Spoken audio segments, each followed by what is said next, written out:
देखा या आयात देखा?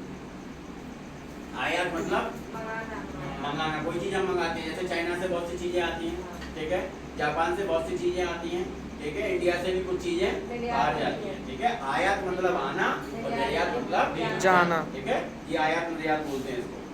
कई देश कच्ची माल को आयात करती है, इससे उत्पादन लागत में वृद्धि होती है, क्योंकि जब कच्चा माल आ जाएगा तो उत्पादन नेचुरली बात है कि हम ढेर सारी मात्रा में उसका उत्पादन कर पाएंगे, ठीक है।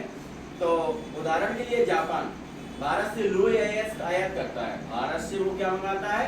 लोहे अयस्क। भारत में पेट्रोलियम पदार्थों का भाव होने से उनका विदेशों से आयात करता है।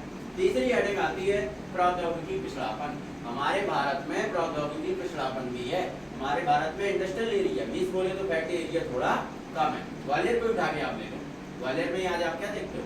इंडस्ट्रियल एरिया जितना था वो धीरे धीरे क्या हो गया? नष्ट हो गया। यहाँ का आदमी आज गुजरात उठा के देख लो, गुजरात अहमदाबाद में, अर्थात गुजरात राज्य में आज इतनी फैक्ट्रियां इंडस्ट्रियल एरिया है कि अधिकांश अन्य राज्यों के लोग वहाँ पर कार्य करने जाते हैं, अपनी रोजी रोटी कमाने के लिए वो वहाँ पर जाते हैं और उन्हें वहाँ पर कार्य मिल जाता है। और अपने यहाँ ग्वालियर में ऐसा कुछ नहीं है। तो विकासशील एवं पिछड़े देश में, विकासशील, हमारा भारत देश कैसा है? विकसित देश नहीं है, विकासशील देश है, ठीक है, विकासशील है। और पिछड़े देश में औद्योगिक विकास की धीमी गति का कारण प्रौद्योगिकी का पिछड़ापन है। किसका पिछड़ापन है? प्रौद्योगिकी का, ठीक है। ये देश उन्नत तकनीकी और प्रौद्योगिकी के लिए विकसित देशों पर निर्भर रहते हैं। जैसे सपोज दैट आपने देखा कि सैमसंग है, तो सैमसंग के अंदर कुछ चीजें ऐसी रहती है पार्ट्स जिसे हमें चाइना से इन एनी कंडीशन लेना ही पड़ते हैं और उन्हें चाइना से मंगा के यहाँ पर लगाना, ठीक है। फिर आती है कमजोर अर्थव्यवस्था। हमारे भारत की अर्थव्यवस्था भी कैसी है? कमजोर।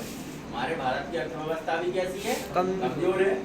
एशिया, अफ्रीका, दक्षिण अमेरिका के अधिकांश देश संसाधन संपन्न होते हुए औद्योगिक रूप से पिछड़े हुए हैं। इसका प्रमुख कारण इन देशों की अर्थव्यवस्था का कमजोर होना है।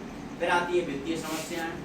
वित्तीय समस्याओं में हम देखेंगे औद्योगिक इकाइयों को वित्तीय समस्याओं का सामना करना पड़ता है, क्योंकि इकाइयों को अपनी परियोजनाएं तैयार करनी है। परियोजना मतलब जो पूरा प्लान चार्ट तैयार हुआ है उसको तैयार करने हेतु पर्याप्त वित्तीय सहायता प्राप्त करने में अनेक कठिनाइयों का सामना करना पड़ता है। क्योंकि जब पैसा नहीं होगा तो आप उद्योग कहाँ से चलाओगे, कहाँ से प्लानिंग बनाओगे, या प्लानिंग बना भी लिया आपने तो उस प्लानिंग को आप एक सारगर में रूप कैसे दोगे? नहीं हो पाएगा। फिर उद्यमकर्ता की योग्यता। उद्यमकर्ता माने जो उस इंडस्ट्री को, फैक्ट्री को चलाना चाह रहा है, उसमें भी अकल होना चाहिए। अब पता चल रहा वो बेचारा 8 साइड का बंदा, ठीक है, 8 पढ़ा उसने इतिहास भूगोल, अब वो उसको इंडस्ट्रियल एरिया के बारे में क्या अकल है, क्या बिजनेस के बारे में वो जानता है, कैसे चलाना है, कैसे क्या करना है, वो उतने अच्छे तरीके से उसको मैनेज नहीं कर पाएगा, ठीक है।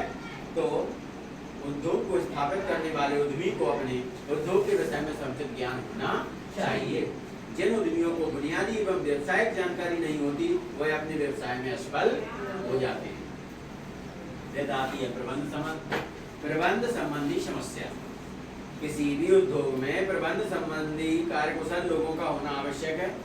कार्यकुशल अर्थात उन्हें कार्य करना आता हो। उत्पादन, वितरण, कर्मचारियों की समस्या आदि को बड़ी कुशलता से हल करने की आवश्यकता होती है।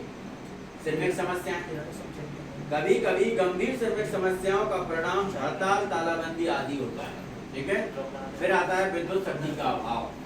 आज आप देख रहे हो लाइट भी नहीं आती, अब लाइट नहीं आएगी तो उद्योग कैसे चलेगा हमारा, ठीक है। तो उद्योगों के संचालन हेतु विद्युत शक्ति की विशेष रूप से आवश्यकता पड़ती है, लेकिन अधिकांश उद्योग विद्युत शक्ति कभी कभी समस्या जो है उलझे रहते हैं, लाइट ही नहीं आती है और इस तरीके से उद्योग उनका चल नहीं पाता है।